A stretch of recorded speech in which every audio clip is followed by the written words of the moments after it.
Hi YouTube, I'm going to show you some of the more work in progress on a few things I've been working on. And the first is, again, here's some more shots of my custom aer9. So I got some more videos on that so you can see exactly what that's about. But this is just basically it, what it looks like, pretty much assembled. It's just assembled in like a mock-up right now. I don't have it all permanently attached because I have to do some more work on it, of course. But I got the scope and the microfusion cell and the takedown lever and stuff I'm working on so that you can move it and all that kind of stuff. So I basically got it like that, and have it where I can do some more coats of resin on it and then do some other stuff on it. And I lengthened this because I wanted to make it as like a sniper rifle. So, and then also too, I'm working on the plasma rifle, which is coming along pretty good. It's like this right now because it's some more research I need to do on parts and other reference photos so I can kind of get it right. So it's basically right at a standstill right now. I'll do more work on it after I find more better references, and then I made pipboy 2000 I've been working on too. I hadn't glassed it or anything, it's just still basically cardboard. And I made it because I hadn't really seen one before. If you're a fan of the older Fallout games like I am, then you're familiar with it. And I took some, I guess, license and generosity with it.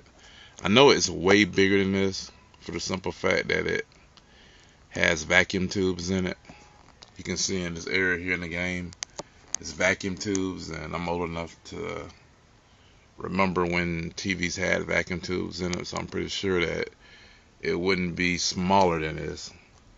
Actually, it's probably would be a lot more bigger than that.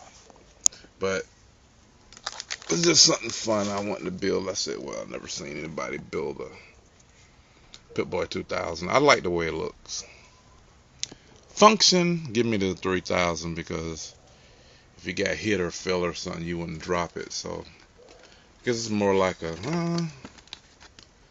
like an iPad or something. It would be back then. I don't know. Anyway, and then this is the Elite Riot Gear helm I've been working on. And so this is what it looks like before I actually put the coats of body filler on it. And all those little hunks of hot glue I had, I just went back with my my file and just filed them down with this. So I did all that. It's better to, I guess you can clean it up and make it more rounder before you actually resin it. I like just cleaning up then once I put a couple of coats of resin on it, because the resin actually makes the hot glue pretty stiff and hard, and it's easier for me to shape it. So the more closer and the more time you take on it, the less cleanup work and the less body filler you actually need. But of course, the way I make these, I actually mix the body filler with the resin, so it acts like I have a couple of coats of body filler on already. So I'm gonna continue to do more work on it. This particular helm, you can tell that it's not perfect, which that'll be taken care of once I put the body filler on it. But it wasn't as critical with this particular one, and the reason being is because this side here has all this appliances or whatever it's supposed to be. I have no idea what it is, but because of that, this side and that side don't have to be exact, because one side you will see, the other side you won't. And so I'm gonna start applying the coats of body filler to it so I can finish it up. So I'm only putting the fiberglass mat on the helm part, none on this stuff, because it's a pretty snug fit.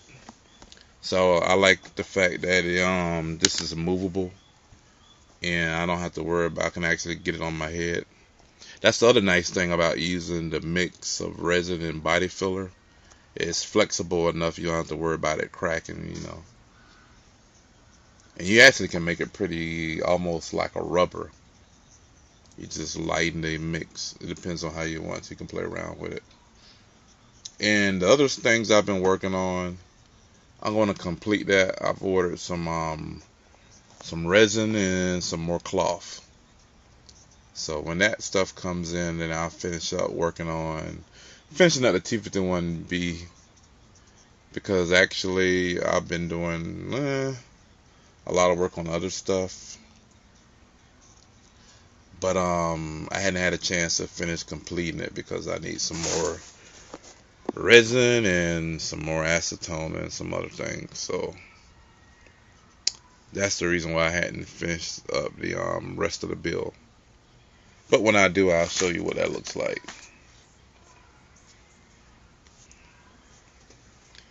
And this part of the work in progress, I say I probably started with the helm maybe a week ago. And so I'm gonna put the body fill on the helm and start to shape it. The trick is, if you want to get it shaped pretty right and then not take a whole bunch of time, either use a file or either like a cheese grater. And once you lay your coats of body filler on, you shape it while it's still tacky, but not when it's so hard that it's, you know, completely dry. And then you can shape it pretty easily. Then you do all your sanding and your other work that will cut down on material and time.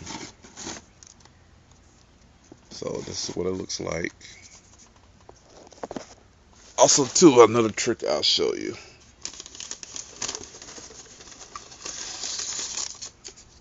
Turns out, if you get one of these, I guess Del Monte fruit cups and a Wendy's chili top, that's the perfect top for this thing. Who knew? And looks pretty good. So this particular one is going to actually have a little holes from here to right here. I'm thinking I'm just going to probably use some of the Lumaflex type of thing you put over your wires and just do that, something quick and easy. I'm also coating this with a few coats of resin to make it kind of more durable. And I already painted inside of the helm black, and then I'm gonna get some flexible plexiglass, and then I'm gonna put some adhesive on the plexiglass so I can put some of that red cellophane over the plexiglass so I can have the red eyes, and see how that turns out. So that's it for now until I put the coats of body filler on this. So once I get all that done, then I'll show you what it looks like again. Now I'm not putting any light in this because on the Elite Riot Gear armor there is no light on it, so I'm not gonna put a light. Even though the lights look cool on them, but I'm just not gonna worry about putting one on this particular one, since it's not one on the game that has it. Actually, none of them have a light in them, but there's nothing wrong with putting a light, or even a laser. That's probably even more cool and useful. Laser rangefinder, right? So that's it for now. Thanks for watching. Rate and subscribe and tell me what you think about it, and I'll see you next time.